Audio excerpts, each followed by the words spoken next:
embora, galera. Hoje, mecanismos da pressão arterial, galera. Então, vamos lá. O que a gente vai conversar sobre esses mecanismos hoje? Bom, primeira ideia da pressão. Como e onde? A gente sempre ouve, né, pressão arterial. E é realmente ali que acontece ou a hipertensão ou a hipotensão, ou até mesmo o choque, que a gente vai falar um pouquinho dele hoje, né? O que é choque, quais são os tipos, a gente vai dar uma clareada nessa temática aí. Bom, e a gente começa com o nosso amigo professor Ciborgue dando o pitaco dele, né? Esse pitaco é aquela linguagem simples dele, né? Onde ele dá aquela direcionada para a gente. Então, pressão arterial é a força que o sangue exerce contra os paredes das artérias. Acabou.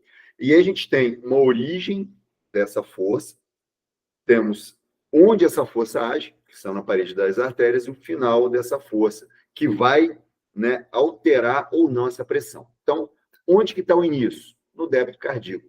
Débito cardíaco entendido aqui como uma força de contração do ventrículo esquerdo.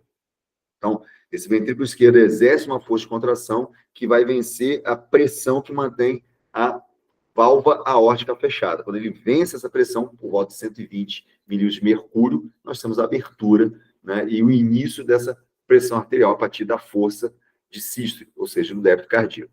E aí essas artérias vão receber esse sangue, vão se alongar, e aí a gente vai ter o acúmulo de energia cinética elástica, né, ou energia elástica, se você quiser. Essa é a nossa pressão arterial. E ela vai forçar, voltando essa... Imagina uma bexiga, né? Você enche, ela está cheia. Se você encher demais, ela explode. Se você encher de menos, ela fica murcha. Se você encher demais, além ela pode estourar. Uma hipertensão foi além da pressão que ela suporta. Se encher de menos, ela fica murcha. Está muito aquém da capacidade dela. E aquela pressão fica mantida até você liberar o bico. Se você liberar, ela vai sair rodando, aquela brincadeira que a gente faz, né? Com as crianças, solta e sai rodando, aquela coisa.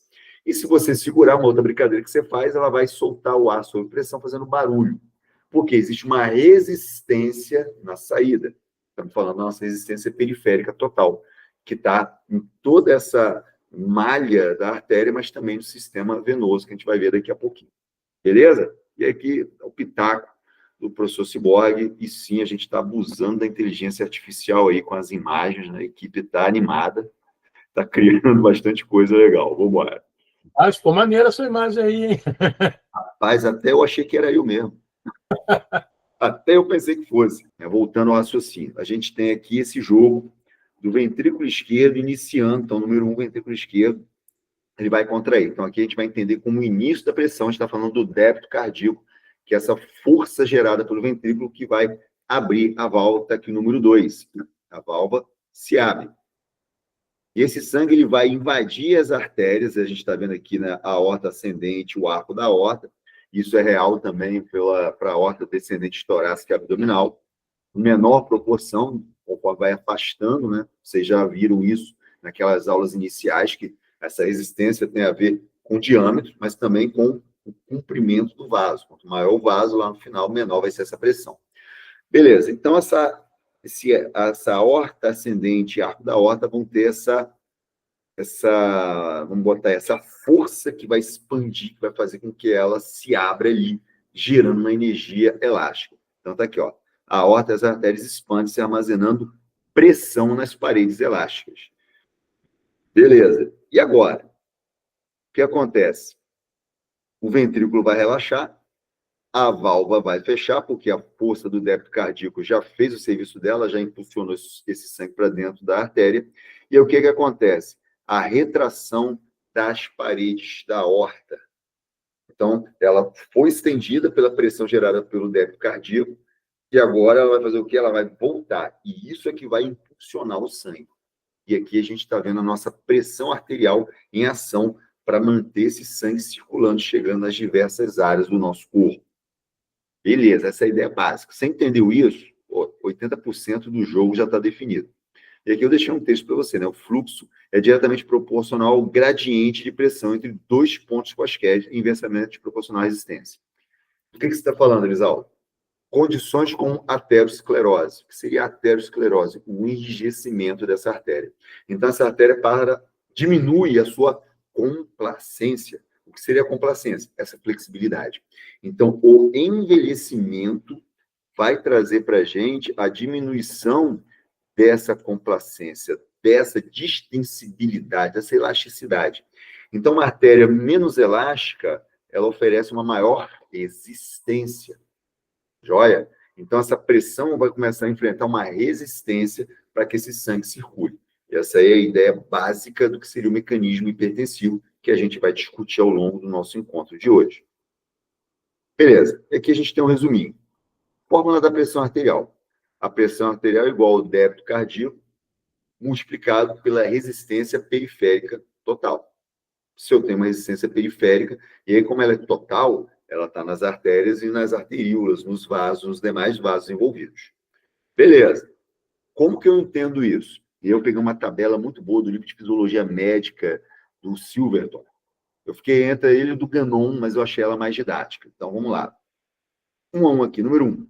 O sangue flui se há gradiente de pressão. Ou seja, eu gero pressão a partir do débito cardíaco, mantenho pressão a partir da elasticidade das artérias, e isso vai fluir para um lugar de menor pressão. Quem são essas? As veias. Beleza. Então, já entendi que tem gradiente de pressão. Se eu tenho arteriosclerose, ou seja, na hora que o vaso vai ali, ele não consegue fazer esse movimento de expansão, porque ele está existindo, eu vou ter uma outra pressão. Então, eu tenho uma pressão ocorrendo aqui e outra aqui. Então, eu tenho um gradiente de pressão e desequilíbrio. Quando aqui eu tenho pressão e do outro lado eu tenho pouca pressão, eu tenho um gradiente. Essa pressão vai fluir do maior para o menor. Se eu tenho alguma resistência, esse fluir vai ficar, né, em dificuldade. 2. O sangue flui da área de maior pressão para a área de menor pressão, confirmando o gradiente. Mantém. 3. O fluxo é contraposto pela resistência. E a resistência de quem? Dos vasos. Aquela complacência, Lisaldo, arteriosclerose? Exatamente. 3 fatores afetam a resistência. Primeiro, a luz do vaso, o raio do vaso sanguíneo. Segundo, o comprimento. Quanto maior o comprimento, maior a resistência. E terceiro, a viscosidade do sangue. Então, alguém que esteja desidratado, mais longo, e aí, pô, eu acho que casa bem para aquilo que o Daniel gosta, que seria a atividade, a corrida, aquela coisa toda, né? Onde ocorre uma... Por isso que existem os pontos de hidratação. Por quê? Está correndo, está gastando energia, mas está perdendo, está gerando calor, está perdendo água. Então, isso vai diminuir, né, essa aquosidade do sangue. Então, o sangue começa a ficar mais viscoso. Isso aumenta a resistência periférica, né? Porque esse sangue agora mais viscoso, ele vai correr em atrito nos vasos. Então, a hidratação vai resolver isso, vai ajudar muito nisso. A gente tem também outros mecanismos, é o caso dos mecanismos da hemorragia, que a gente vai falar depois. Então, isso tudo vai afetar a pressão ali. E uns vão subir, outros vão baixar a pressão. A gente vai discutir isso daí também. Então, viscosidade do sangue é outro fator importante. Bom, fluxo é geralmente expresso ou em litros ou em mililitros, muito mais comum em litros. Velocidade do fluxo é expressa em centímetros por minuto ou em milímetros por minuto, tanto faz. E determinante principal da velocidade do fluxo, quando a taxa de fluxo é constante, é a área de secção transversa total do vaso. Ou seja, o fluxo ele é mais lento em vasos maiores, na artéria, aorta, e ele é mais veloz em artérias, arteríolas capilares menores. E está tudo bem. Joia? Isso você entende fácil. Né? Você tem, na sua casa, isso é assim. O cano que sai da caixa d'água é maior, e aí você tem as reduções para poder entregar uma caída, né, como os bombeiros davam a falar, caída de água melhor, que vai gerar uma pressão melhor ali na boca do cano, no chuveiro, enfim. Beleza? Então, é fácil de entender, até porque você já estudou isso comigo em aulas anteriores, nessa mesma trilha aqui de cardiovascular. Beleza. Aí vamos lá, vamos dar uma olhada com calma. Pressão arterial, sistólica, diastólica. Sistólica é a pressão durante a ejeção. Então, ela tem origem onde? No ventrículo esquerdo, no débito cardíaco. Beleza. Diastólica é durante o relaxamento. Então, o ventrículo fez o trabalho dele, parou de fazer, está relaxando para ter o enchimento, a gente está tendo a diastólica. Beleza. E aí, o que acontece? A gente vai ter essa complacência arterial e o volume. Volume ejetado tem a ver com a lei de Frank-Starling, que a gente vai rever daqui a pouco. Se você não lembra, eu coloquei um momento de recordar a viver, e aí você vai ativar essa memória, você já sabe isso. De novo, Cyborg dando seus pitacos, e aí vem aqui, deixei um texto para vocês sabem que eu não gosto de ficar lendo muito durante as aulas, Mas rapidamente, para eu lembrar o que o Cyborg falou. Então, só, circulação sistêmica. O topo da pressão está onde? Na aorta. Olha, Isaldo, mas a pressão, o início é no débito cardíaco. A aorta, principalmente a aorta ascendente, ela recebe aquele volume de sangue. E é ela que vai ter essa primeira elasticidade e vai distribuir isso daí. Então, esse empurrão está vindo do ventrículo esquerdo no débito cardíaco. Durante a sístole, o sangue é lançado com toda a força e a pressão sobe para aproximadamente 120. Quando a pressão tem que subir para além de 120, provavelmente a gente tem o quê? Uma resistência periférica. Joia? Guarda essa informação. Quando o ventrículo relaxa, diástole, essa pressão vai caindo gradualmente até aproximadamente 80, que seria a alta e a baixa, diastólica e sistólica. Segue normal. Atenção, mesmo com o ventrículo relaxado, quase zerando a pressão internamente, as artérias grandes continuam segurando uma pressão relativamente alta. E aí é que está a grande sacada que o Cyborg trouxe para a gente aqui. Isso está onde? Na elasticidade da aorta e das artérias grandes. Então, olha só, manter a saúde vascular é extremamente importante. E a gente vai passar por uma série de fatores que eu vou resumir em 2. Alimentação, e essa alimentação visa o quê? Combater o estresse oxidativo, eu estou falando de radicais livres de oxigênio, e exercício. Por que o exercício? O exercício vai gerar um tipo de estresse com a passagem aumentada do sangue. Imagina você o seguinte, você iniciou uma atividade física, a que você quiser, caminhada, corrida, natação, pedal, treinamento funcional, musculação, você vai gerar um estresse orgânico, onde o teu coração vai ter que aumentar a frequência cardíaca, ou seja, o débito cardíaco, vai aumentar a passagem de sangue ali, e aqueles vasos começam a receber esses aumentos, que são o quê? Sistemáticos. Vamos imaginar que você treina ali, no mínimo 3 vezes por semana, 3, 4, 5 vezes por semana. Aquele estresse acontece de maneira contínua. Estresse, sim, estresse fisiológico. Então, você aumenta o que nós chamamos de força de cisalhamento dentro dos vasos. Isso vai fazer com que o organismo, e agora estou falando do endotélio, lá dentro do vaso, comece a responder a isso. Beleza. Esse endotélio começa a responder. O sistema nervoso autônomo também começa a responder e começa a ficar mais, como é que eu vou dizer? Responder com maior tranquilidade. Ocorre uma adaptação e isso muda o jogo para você trabalhar com o seu organismo. Joia?